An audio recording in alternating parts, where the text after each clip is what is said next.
Mais il est plus sûr aussi, parce que tu verras bien que pour la deuxième question, par exemple, euh, bon là, pour l'instant, ça va, mais si tu prends la fraction 11 sixième, 11 sixième, c'est beaucoup plus compliqué à gérer, hein. Puisque, Pourquoi? alors, si tu appliques la même façon, si tu appliques cette méthode, celle-ci, qu'on va appeler méthode 2, d'accord? Oui. Et celle-là, on va l'appeler méthode 1.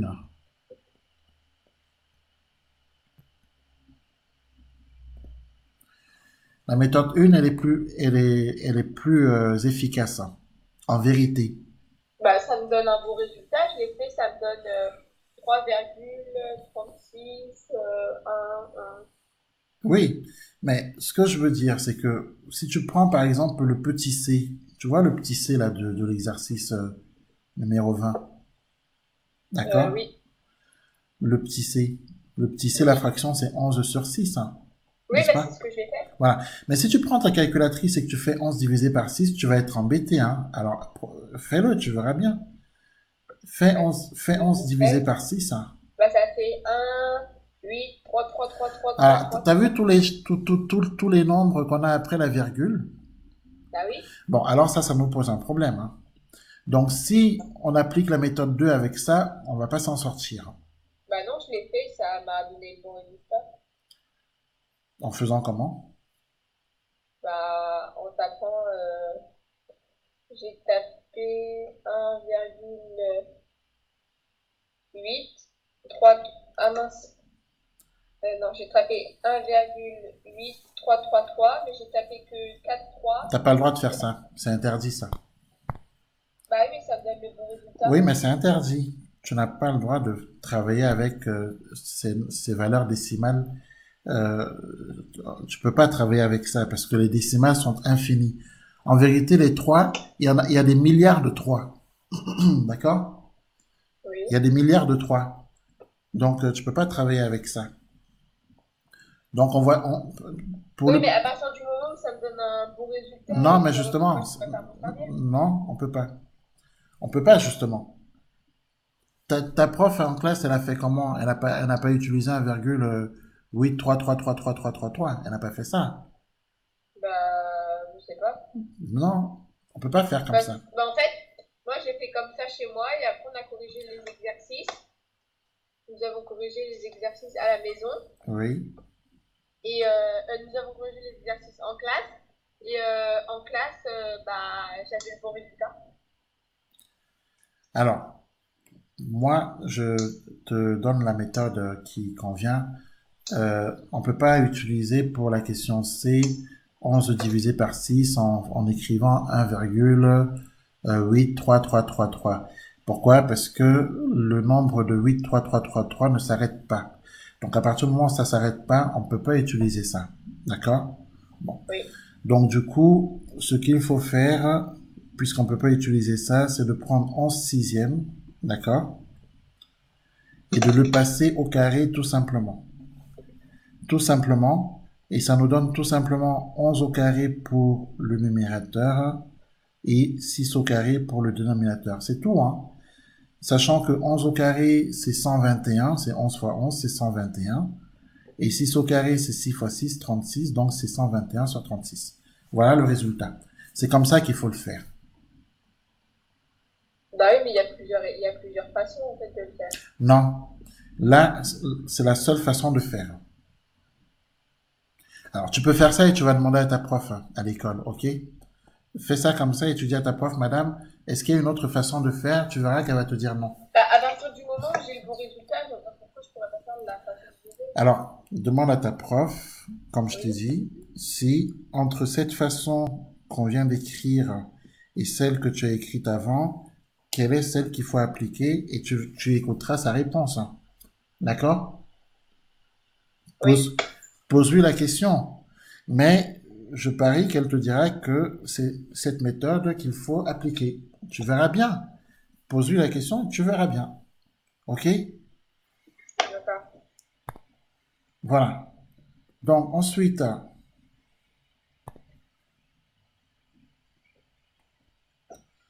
Alors, le petit b, par contre, tu peux faire comme tu essayes de faire là. Parce que le petit b, tu sais pourquoi tu peux faire comme tu essayes de faire? Parce que 3 cinquièmes, c'est 0,6. Hein, d'accord? Et là, ça s'arrête. Donc ça, c'est possible. Tu vois ce que je veux dire? Donc du coup, en faisant 0,6 au carré, Ça me fait 0,36. voilà. Ça, c'est possible parce que 0,6, ça s'arrête. Mais le 11 sixième, ça ne s'arrête pas. Et c'est là que ça nous pose un problème. Tu comprends maintenant? Oui. Donc, ensuite, racine carrée de 7. Alors, comment tu vas traiter celui-là? Racine carrée de 7, on a dit Bah, qu'il je faut... fais racine carrée de 7 est égal à Non, non, non, non, non, non, non, 2, non. Non. On demande de calculer le carré de racine carrée de 7. À quoi est égal racine carrée de 7 au carré?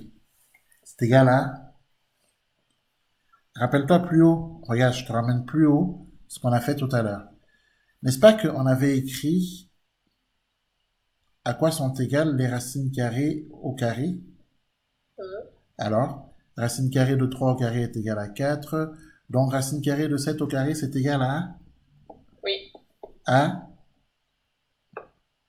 C'est égal à 7. Oui. C'est tout ce qu'on demande. Hein. Voilà. C'est tout ce qu'on demande. On ne demande pas en fait de prendre racine carrée de 7 et de commencer à dire oui, c'est égal à ça. Non. C'est pas ce qu'on demande en fait ici. Hein. Parce que effectivement, on serait tenté de d'aller calculer racine carrée de 7 et de dire ce que ça fait. Non, tu peux pas écrire que c'est égal à 2,6457 avec toutes les décimales. Ça, c'est non. D'accord? Donc, par contre, ce qu'on te demande, c'est de prendre racine carrée de 7, de le passer au carré et de dire combien ça fait. Et comme on avait tout à l'heure la propriété là qui nous disait que si petit a est un nombre positif et si la racine carrée de petit a est passée au carré, rappelle-toi, le cours nous disait que c'est égal à 1. Voilà. Oui. Eh bien, c'est exactement cette formule qu'on applique. Racine carrée de 7, quand ce nombre est passé au carré, eh bien, le résultat, c'est 7 d'après cette propriété du cours. Voilà, c'est tout. Oui. C'est ça qu'on demande ici. Donc, on ne demande pas de travailler avec les décimales, les pleins de virgules, tout ça. Non, c'est pas ce qui est demandé ici. D'accord. Ensuite, racine carrée de 21, de 0,21. On demande son carré. Donc, son carré, ça veut dire qu'on va le mettre au carré. Eh bien, quand une racine carrée est passée au carré, qu'est-ce qui se passe? C'est égal à quoi? C'est égal à... Je sais pas. La racine carrée de A au carré est égale à 1. D'accord. Donc, racine carrée de 21, de 0,21 au carré est égale à... Je sais pas. 0,21. Tout simplement.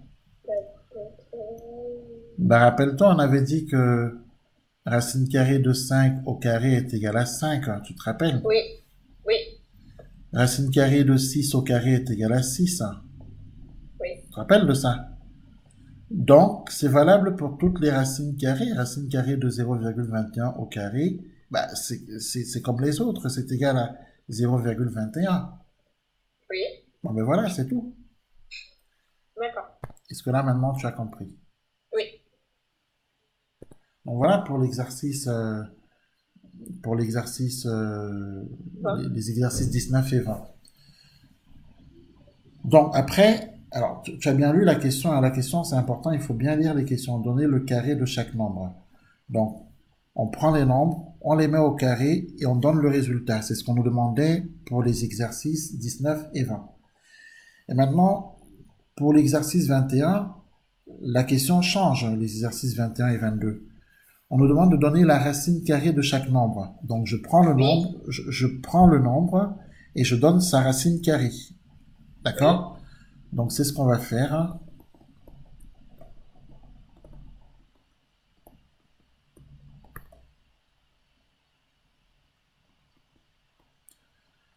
La racine carrée de 1600, c'est ce qu'on demande. Mhm. Eh bien, là, on peut prendre sa calculatrice, hein. Alors, tu prends ta calculatrice et tu calcules racine carrée de 1600, tu trouves combien? Donc, tu vas passer par la touche Racine carrée seconde. de... Comment? C'est racine carrée de 600.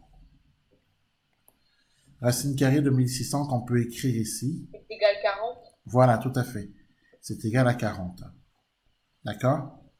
Et là, Oui. on va écrire résultat 40. D'ailleurs, c'est un carré parfait puisqu'on trouve un nombre entier. D'accord? Oui. C'est un carré parfait. Petit b, la racine carrée de 4900. Là aussi, il faut prendre sa calculatrice, hein. La racine carrée de... 4900, c'est égal à quoi? C'est égal à 70, donc c'est un carré parfait. Tout à fait, c'est égal à 70, c'est un carré parfait. Petit c, la racine carrée du nombre 250 000. Alors là aussi, tu prends la calculatrice, tu calcules, et qu'est-ce que tu trouves? Je trouve 500, donc c'est un carré parfait aussi. Très bien, c'est égal à 500, c'est un carré parfait. Oui. Oui. Racine carrée de 0,81.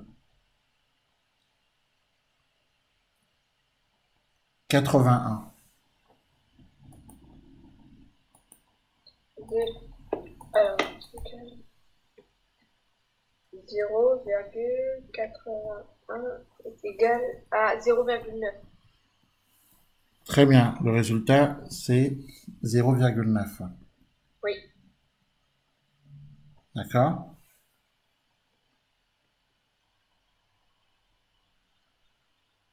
Ensuite, la racine carrée de 1,21. Là aussi, on s'aide de la calculatrice. 1,1.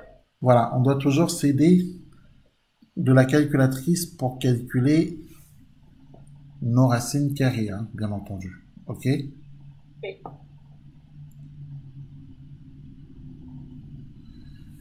En revanche, qu'on soit bien d'accord,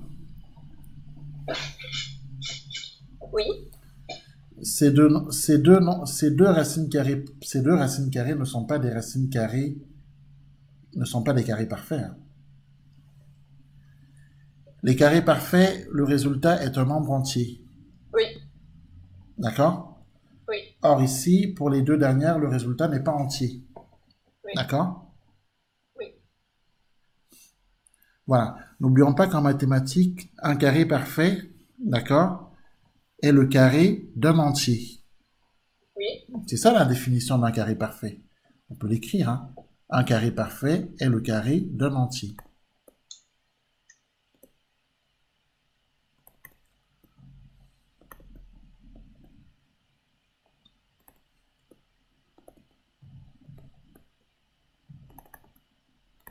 Voilà. Donc à partir de là, les deux dernières lignes ne représentent pas des carrés parfaits. Exercice 22. Oui. Alors, On doit calculer la racine carrée de 1/16e. D'accord? oui.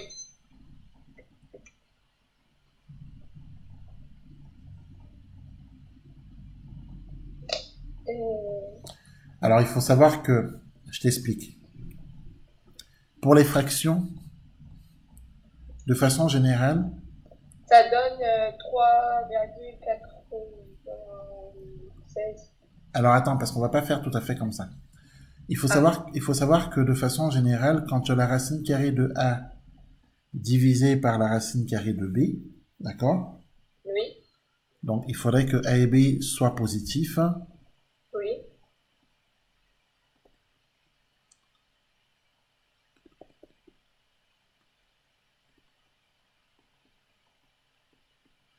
Il faudrait que A et B soient positifs et B différents de 0. Bon, ça c'est pas très important. Ce qui est important, c'est que A et B soient